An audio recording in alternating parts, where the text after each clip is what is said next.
நான் இந்த வடக்கு மாகாண சபையினுடைய ஒரு உறுப்பினர் என்று நான் நினைக்கிறேன். அதனாலே தான் இங்கே இருக்கிறேன் என்று நான் நினைக்கிறேன். இவ்வளவு பேரும் பேசும் பொழுது நான் கேட்டுக்கொண்டிருந்தேன். இப்படி ஒன்று நடக்கிறதா என்று எனக்கு தெரியவில்லை என்றும் நான் சொல்ல விரும்புகிறேன். நான் ஒரு மாகாண சபை உறுப்பினர் என்றால் நான் ஒரு உள்ளூராட்சி சபையிலே இருக்கிறேன், அந்த பிரதேசத்திலே வாழ்கிறேன், நான் ஒரு வாக்காளர், வரியிருப்பாளர் என்பதையும் இங்கே வலியுறுத்த விரும்புகிறேன். எனக்கு உள்ளூராட்சியிலே கொஞ்சம் தெரியும் என்று சொல்லவும் விரும்புகிறேன்.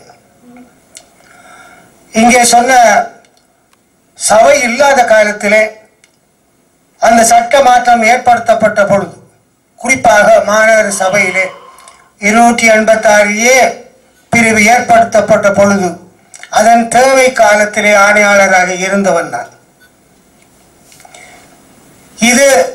இந்த குழுக்கள், ஆலோசனை குழுக்கள் என்று பேசினீர்களே, அவர்களை யார் தெரிவு செய்தார்கள், அவர்களை யார் நியமித்தார்கள்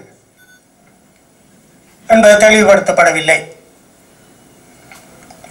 என்னை பொறுத்தவரையிலே கௌரவ எதிர்கட்சி தலைவர் சொன்னது போல ஒரு சட்டவரைவு இல்லாத, அதிகாரம் இல்லாத ஒரு பகுதியிலே போய் குந்தி இருக்க நான் விரும்பவில்லை. முதலமைச்சரும் அதை விரும்பவில்லை போலும்.